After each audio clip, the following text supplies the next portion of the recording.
তিনি বিশ্রাম নিতে থাকেন। একদম প্রত্যেকটা দিন মানে তারা কি ঘড়ির টাইম বুঝে, এবং তাদের ডিউটিটা প্রত্যেকদিন সেম টাইমে একই সময়ে আসে, সেম ভাবে তারা দলবল নিয়ে আসে, সেম ভাবে তারা পালন করে।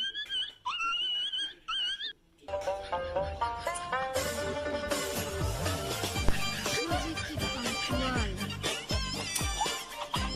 আগে কখনো ভেবে দেখিনি।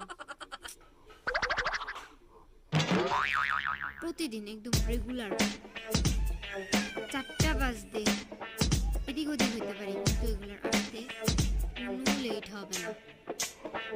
একদম বিনা নিমন্ত্রণে আসবে, কতক্ষণ ঘুরিয়ে আপনাকে আশেপাশে ঘুরে